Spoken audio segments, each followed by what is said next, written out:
It fell to my lot to tend to his body. The body of the avatar, the man, God that had become man amongst men. For years together I had to look after his body, handle his body, clothe it, bathe it, shave it, whatever it be, see that he goes to rest, he wakes up in the morning, be there at the watch and this and that and all that. So it is but natural that close proximity was such that privileges were galore. I could speak with him frankly, I could admonish him, and I said I could suggest him, I could do this and I could do that.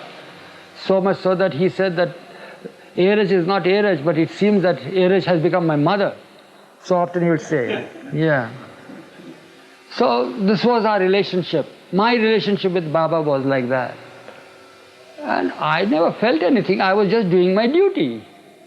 And it's but human tendency that when you are too close to a person, you become really close. So naturally you speak frankly, you don't have any reservations there, otherwise where is the proximity there? So the closeness transcended that reservation and we were friends. I took him to be my father, took him to be my friend, took him to be my brother, what not, you see. So one day we are so tired and are returning to Meherazad. But on our way we had to stop in Pune because we had to pass through Pune. And the last stop my parents had, of course my parents were summoned by Baba to leave everything and just to be with him. The call came to be with him on 1st of August 1938. So they had come to live with him, to be with him. But after that Baba had placed them in different cities and towns and all that. So the last stage was in Pune, which is still continuing there, where my mother and my sister and my brother still live. At Bindra House, it is known as Bindra House.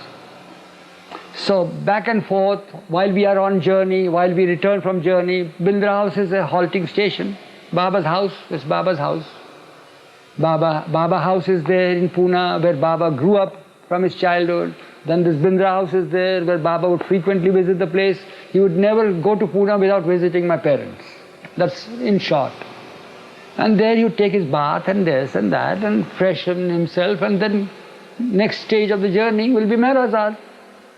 So one day while we were returning from a very long tour, all dusty and tired and unkempt and all that, and Baba had decided that we should go to Bindra House and take bath over there, take some rest for a couple of hours, have breakfast, bumper breakfast there, and then we'll start on journey. That's how he would act.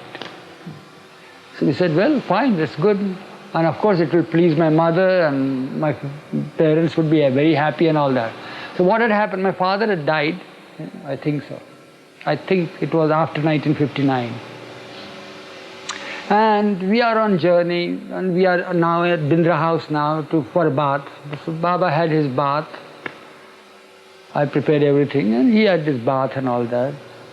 And it is winter time. So Baba tells me soon after, everything in a hurry, everything should be rushed out, in a rush. So Baba comes out of his bathroom after having dried himself, donned his sadra and pajama and all that. He calls me and says, now go, the hot water is still there, you know, the little water that is there, I've kept it for you. You take bath now and come back.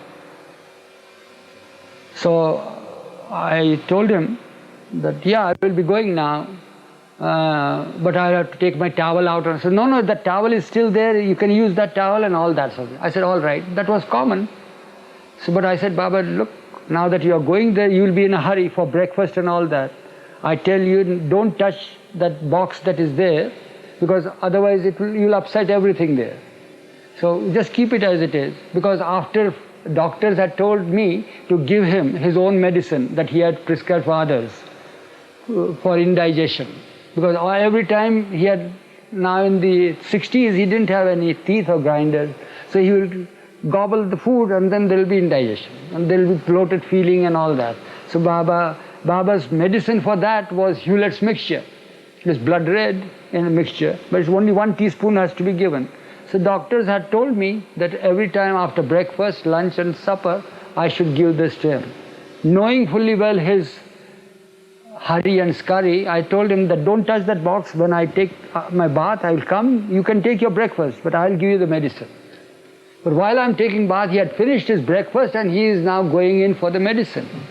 And he took the bottle out and he tried to take it and tried to place it. In the meantime, the bottle fell from his hand and the whole liquid is splashed on the floor, on the table, office table and all that, in his room that is there.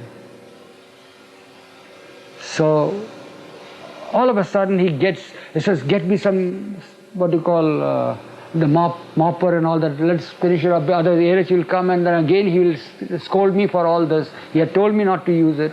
So that's the story. And my mother, when I came out of bath, I said, what happened? What's this all? What's happened? She says, keep quiet. What have you to do with that? I said, but what happened? She said, no, nothing has happened. My mother says, knowing fully well my nature that I'll burst out on Baba. So then Baba himself said, tell them what happened. Tell him what happened. So I just simply said, what can I say? I told you not to take it. I told you not to take it. So that's how our relationship is with him. But I still repent for all these things. I lost the opportunity.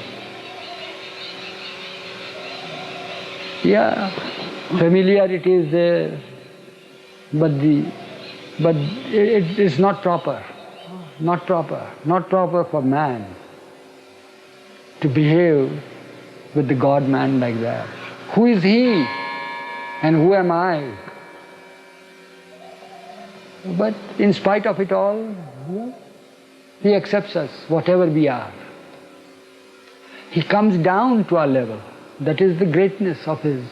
Only truly great can come down to our level. Only truly great can come down.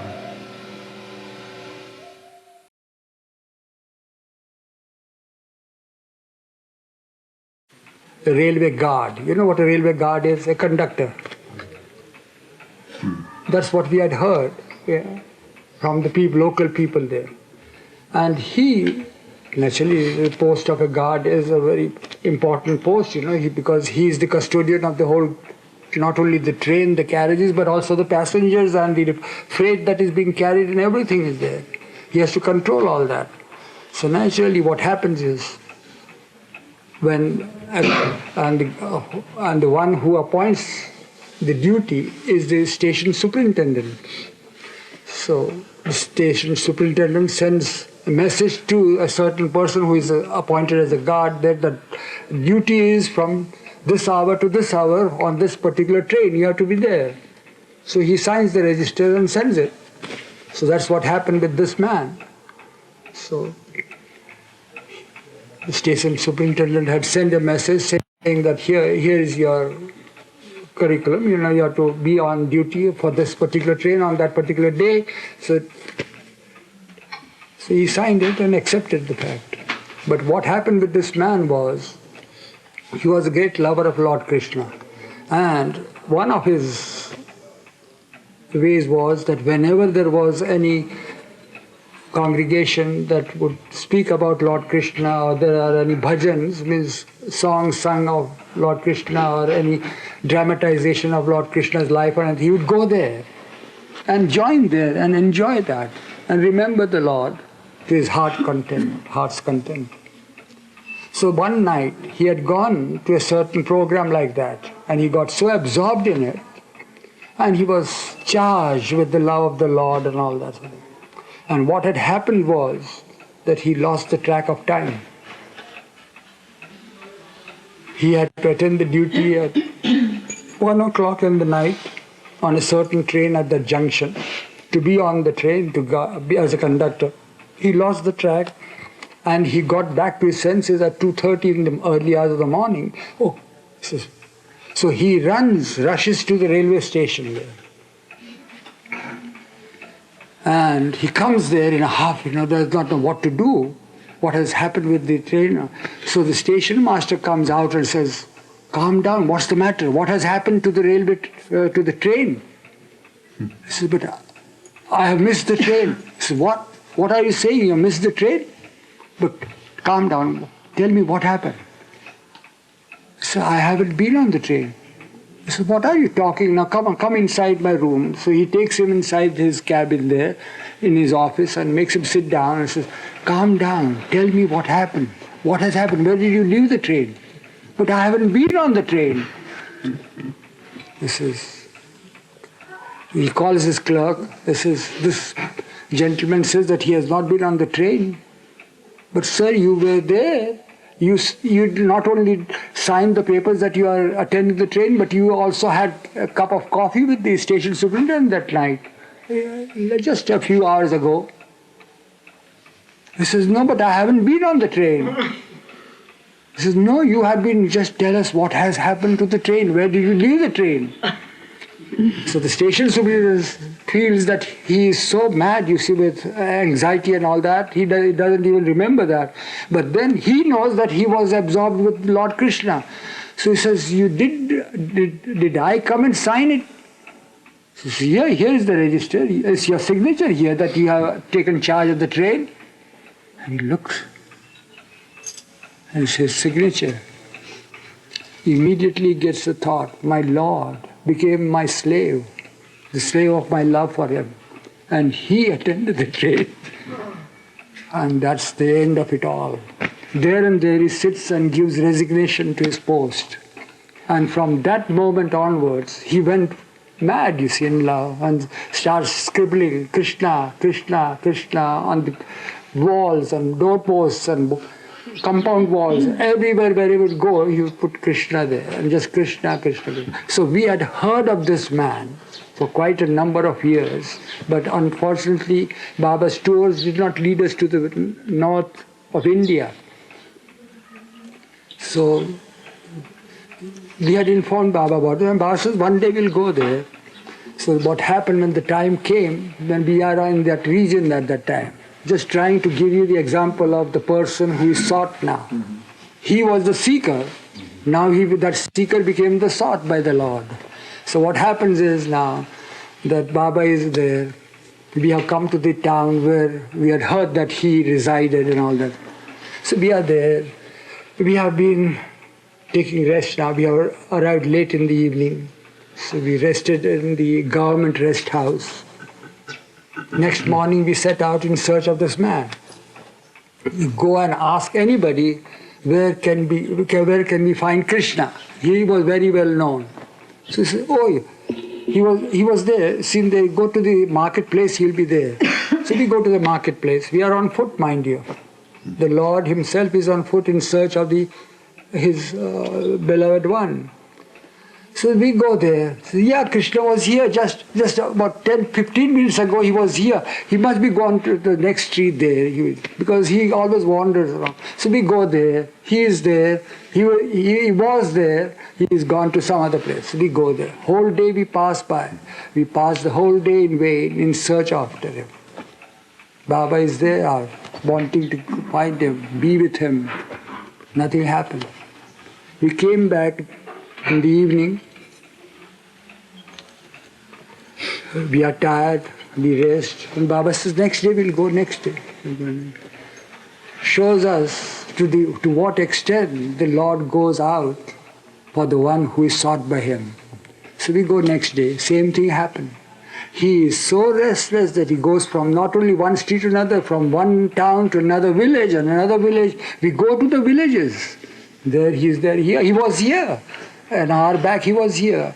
2 hours ago he was here, but now he has gone somewhere else. So we go out in search of him. Again the next day we return. So our own Lord petitions to us, because we are exasperated now. What's this? So Baba pleads with us. One more, give me one more day. Can you imagine? If we don't find him the next day, we'll leave then. One more day. He said, one more day. So okay, one more day. So third day now, early in the morning we get up and knowing fully well that it is just useless. What do you call, what's the colloquial way of? It's futile hunt, you know, it's like frustrating and futile. We knew it. We go out of the gate of that government bungalow and then we just proceed a little further and all of a sudden Baba stops us. Can you hear? Can you hear? So, yeah, we hear. Krishna, Krishna. The sound comes. So Baba says, stop. He's somewhere here. So let's go in the direction. So we are going in the direction from where the voice is coming, you know. And sure enough, from a distance, he is coming. Krishna, Krishna, Krishna. And Baba goes there, rushes there. And both are, I cannot describe the sight that I've seen, in a grip, embracing each other. They fell down. They fall on the ground, on the main street, mind you. People are going here, the Tongas are going, and they are there rolling on the floor, on the ground, main street there, in a tight embrace. Yeah.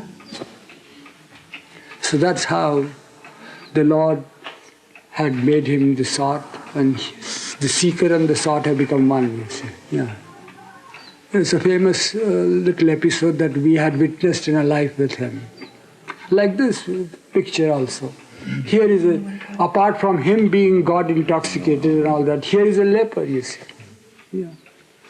His sickness was such. What happened? Nowhere could we find any leper or anything, but Baba went there, and in a solitary little hole there somewhere, he was found. So that's how it is. They had all given up hope that there are no lepers around, but then he found. Yeah. It's not that we should be totally in what you call, but the one who is just has given up all hopes and has become totally helpless in his arms. He's there. And that person or that entity becomes the sought. Yeah. How does that work with what you said earlier of playing your part as opposed to asserting your part or being your part? How do you, in a sense, play your part through the rising of your sanskaric makeup? If that's your director, your sanskaric makeup, how do you play your part and yet also get wiped away at the same time? Wiped away. While playing your part, you get yourself wiped away. The thing is that, again, the same old theme is there, the same refrain. Assertions, assertions to be shared, to be dropped, you see. Yeah. That's the only thing. There's no other way out of it. Yeah. Do your duty as if you're doing for him. You're playing your part. You're playing your role. That's how it is. So gradually, the mind and the heart take a different route towards him. Gradually you are drawn towards that particular aspect in one's life, you see, where you shed everything. Mm-hmm. It's the assertions. Yeah. I am a busy man. I have to leave. I have to go. No, but please sit down. Baba will be coming in a few minutes. No, but I have no time. I have to leave. Okay, you can go if you want to. And when he goes there, what happens? That for the work for which he was going there, nothing. So then he begins to feel, oh God, I lost being with Baba, and that man for whom I had gone there is not there. So he begins to get the awakening. Oh, if I had just taken the hint, I lost the opportunity. So that's how. Gradually the awakening comes, gradually the assertions get shared. Like that it is.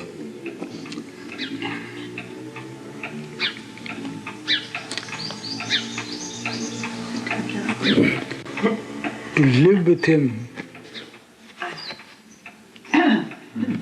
is the way that unfolds. There is no such thing as, well, in this particular way it has to be done, in this particular, no. That is the way of the yogas and all the different types of yogas are there and all that is there. But that is not the end of it all. The most important is eventually you have to turn towards loving him. Without loving him, it reminds me of a story, So what happened is, there was a certain person, very fervent, a young man, longing to reach the goal. But that mania he had, that after reaching the goal, what will happen is he'll get all power, he'll become omniscient and all that sort of thing. So that was the driving force, that was the carrot behind all the austerities that he was undertaking. Your carrot comes there, Frank. Yeah, the carrot. In front of me. So in front of that man was that carrot. That I'll become omniscient, I'll become all powerful, and this and that and all that sort of thing. So he sits at one place to do or die. But the motivation was something quite different. There was no aspect of love for your own true self. So he sits there and sits there. Years pass by on a rock. He selects a place on the rock. And years pass by. One day he gets a thought, very ardently, and through sheer helplessness and frustration, he petitions to the Lord and whosoever that higher force is there. He says, what am I doing here? I have spent so many years in search of you. Is there any way out of it? So he hears a real voice. He says, yes, there is a way out of it. What you do is that you have been burdening the rock for 12 years unnecessarily. What you need to do is now to counteract that, take the burden of the rock on your head and sit there for 2 years. So, yeah.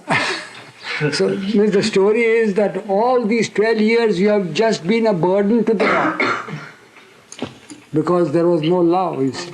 That was its worth. And the remedy is now take the rock on your shoulders, on your head there and be there instead of burdening the rock. So that's how our motivations are.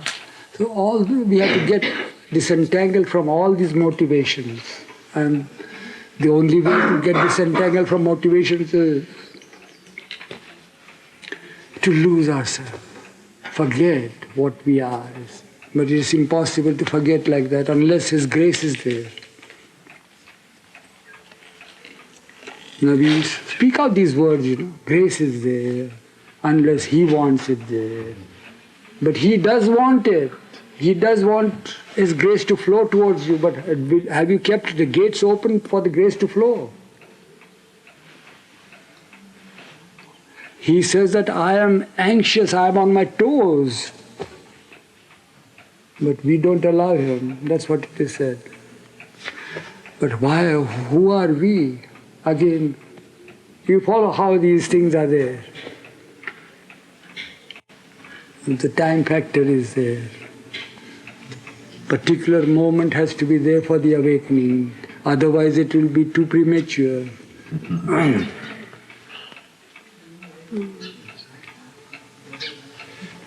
Just one more thing. Yeah. You always talk about the awakening process, that once you become fully awake, you sometimes say, what is it?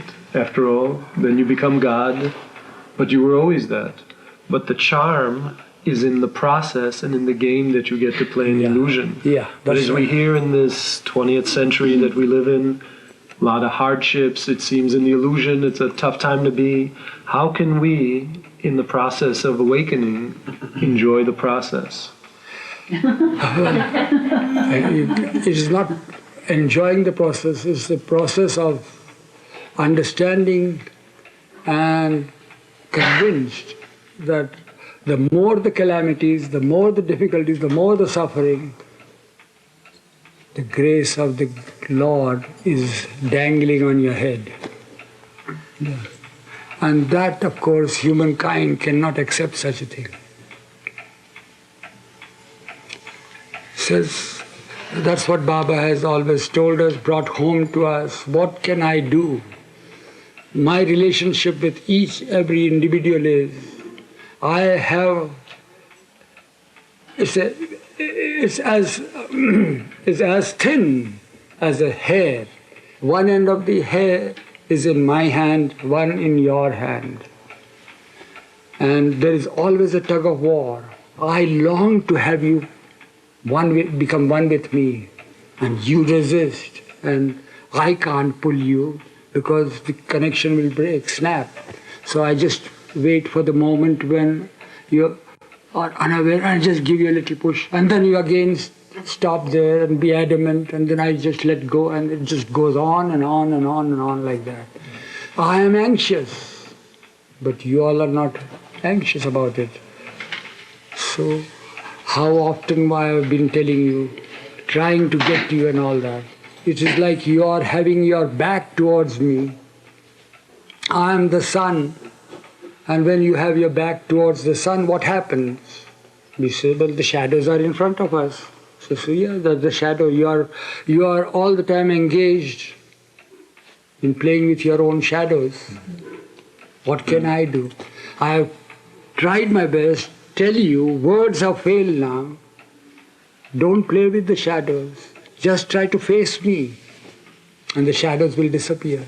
But no, you are so engrossed in your shadows that you don't care to even pay heed to my words, and you continue to play with the shadows. And I am longing that you should face me instead of having a back towards me.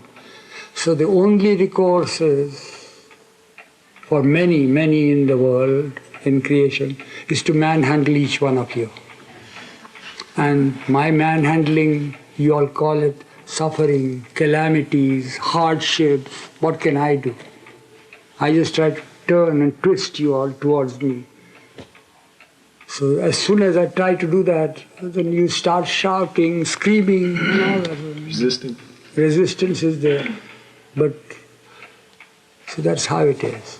So remember, when you are undergoing suffering, there is a calamity, there is a disaster, all these are, remember, my eye is on you. My grace is dangling over your head to get you to turn towards me. Beautiful. Yeah. Robert, it's a very difficult thing, eh? Why can't he do it differently? But we don't allow him to do it differently. It is our fate. Huh? It is our fate to make it difficult. Yeah. We call it fate and throw the burden on him. We never accept that it's our assertions. Yeah.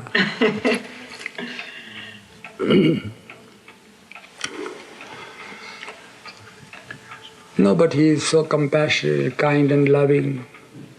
He tells us, just if you were to remember me. By the way, he has also said that in that, I forgot to tell you all, that the purpose of whole creation is to remind you to remember me. The purpose of creation is to remind you to remember me. Constant reminders. The whole creation is there. So just to remember him. Anything and everything should remind you of him, of the Creator. We see a beautiful girl. We see a handsome man, and we get enamored of the beauty. But do we ever give a thought to the Creator of the beauty, or to the intrinsic beauty that reflects through some entity? No. So that's what he tells us, to always be mindful of the source rather than the reflections.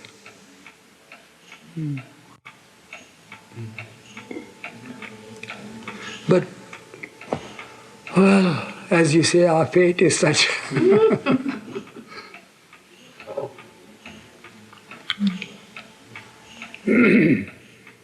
But But the game just shows you where you are. If you're ready to see every signal, you see that. But it is His goodness that He takes the burden on Himself. That is my game. It's my Leela, as He calls it, divine game. That's how it is. He says, you all are not existing at all. You all are not even rag dolls. He would admonish us, exhort us. Why do you want to take the burden upon yourself? But we want to shoulder the burden on ourselves because of that little thing that happened, you see, at the time of creation. All the things started. But what happened? Why are you laughing? The little thing. The little The thing. play on the words little thing. Yeah, the little thing. Like it was nothing. Yeah, that little thing, Him being infinite existence, He imagined, and all the attributes of infinite existence just get percolated in us. That's why we are jealous, because God is infinitely jealous. You know that? It has been mentioned in the Bible and Revelations also. Yeah. All the jealousies, all wrath, anything is nothing but because of that. It is just that. Umbilical cord is there with the infinite. But isn't that little thing that like a pocket full of desires? If you got a pocket full of money, you want to spend it, and if that little thing was the infusion of desires into this little finite being, so if you have desires, wouldn't it be natural you want to spend them and express them in the world of forms? So why not spend them, he says, and pay for them?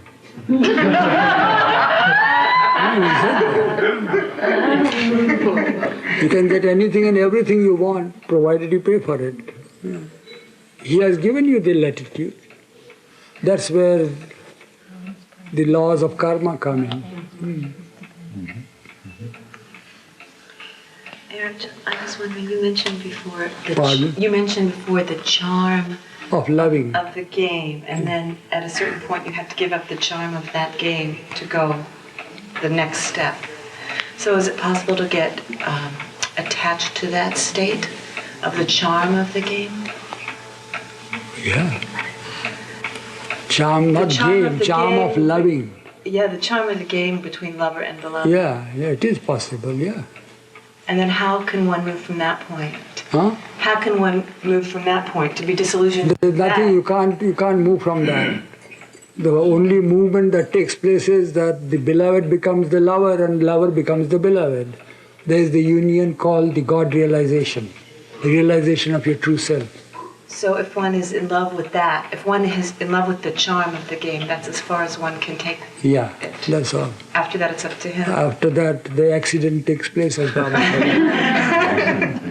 He calls the word, he uses the word the accident that takes place in our charm of loving. That is, the beloved falls in love with the lover, and the beloved becomes the lover, and the lover becomes the beloved of the beloved. So you're saying that grace is an accident? Grace is an accident? Yeah, whatever you call it. Grace is not an accident. Grace is ever flowing. That's what he has said. The only thing is that we need to have the thirst to scoop the grace. It is not the grace, it's a point where the seeker becomes the sought. The role reversal. Yeah, the reversal of the role. That's how it is.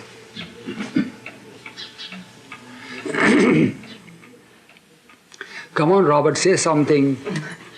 Don't look at us like must. You're the master. Huh? You're the master. I am the must.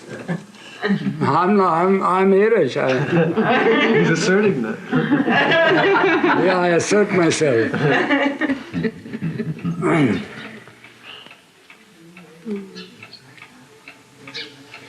Paul, you have not said anything. Are you that old Saul of the biblical times? Saul? Yeah? No, I don't think so. Why not? What a role he played. What a role. I don't think I'm Saul. Saul. Saul. To be Saul, I would have to be.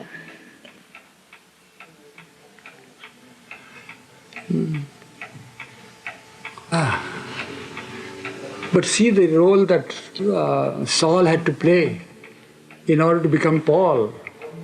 He had to See dislike Christ. Speak against how much prejudice he had.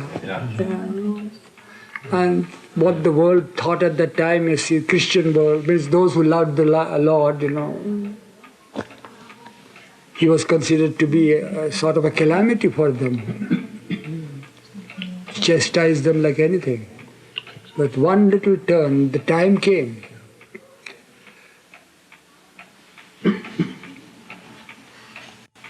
There is such a beautiful word in Sanskrit, I don't know how to translate it into English. It's known as the Prapta Ghadi. I don't know how to translate it. Like a moment? You know Sanskrit? Appropriate moment? Yeah, Like the Prapta moment. Ghadi. It's more than appropriate. Is the right appropriate moment. The exact word, yeah. The perfect instant. Instant, yeah. So then immediately, when the time comes. But why is it like that? We don't know. I don't know myself. There can't be any bigger of a role reversal than lover and beloved. That's the biggest, no? I mean, Saul and Paul, that's opposition turning. But when the lover becomes the beloved, there's no bigger. That's the Prapta Ghadi, yeah.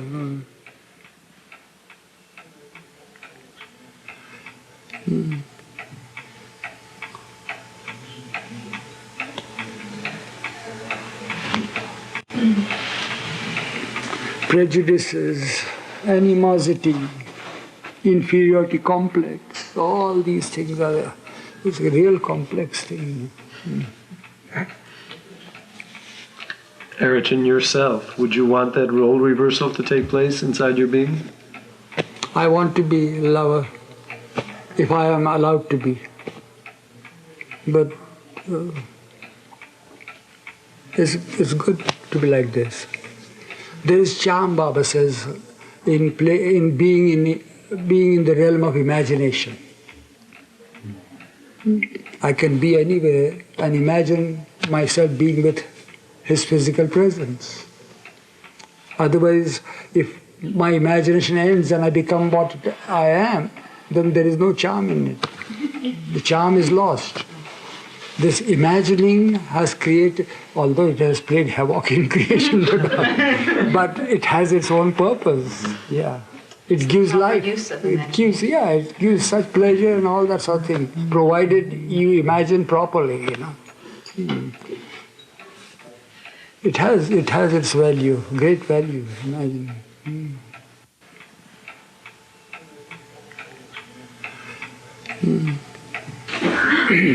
What happened, Rustam? Baba, we are in Mahabaleshwar. And it's cold over there. Rain, a lot of rain is there. And we have been there at odd seasons also.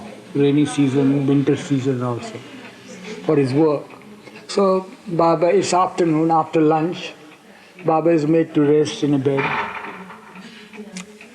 And climate being cold, the women had given me a shawl. So I draped Baba's body with the shawl. And shawl was a knitted woolen shawl. Knitted. It has designs, you see, like this carpet has got, but different designs were there on that. Well, I could see it when it was draped there. There was the design of little palm trees are there. And there is a hunter carrying a gun on his shoulder with a hat on. And there's some wild animal in front there.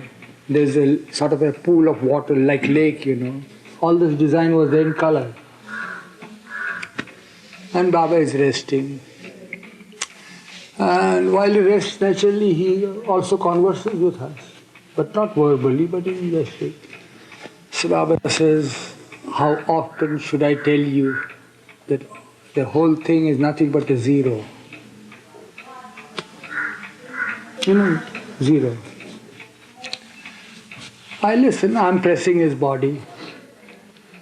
I said, what you say is right, but if you say there is nothing, Zero is nothing. But it's hard to believe because we see it, we hear, we see different shapes, we see different colors and all that sort of thing. So it's difficult for us to accept the fact that it's nothing. It is there, how can it be nothing? So I said, it's nothing, I tell you it is nothing, it's all nothing but zero. Like this, hollow, nothing. So I keep quiet. So Baba, knowing well that I am not what you call accepting the fact as he wanted me to. It's always the case. Mind is like that. Yeah. So he says to me, what is this? What's on my body? It's a shawl, knitted shawl. Okay. So he takes a strand out of it and he pulls it out. Long strand. What is there anything left? Is there anything different now? I said, yeah, the top of the palm tree has gone, one of the trees. So you saw that palm tree was there. And where has it gone? It should be there then. I have not done anything to the palm tree.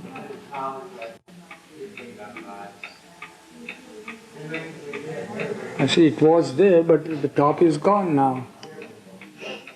Then he again pulled out with a long force, with a little jerk from the elbow and all that, longer strand. And the head of the gun of the man, hunter, is gone. Anything new that you see?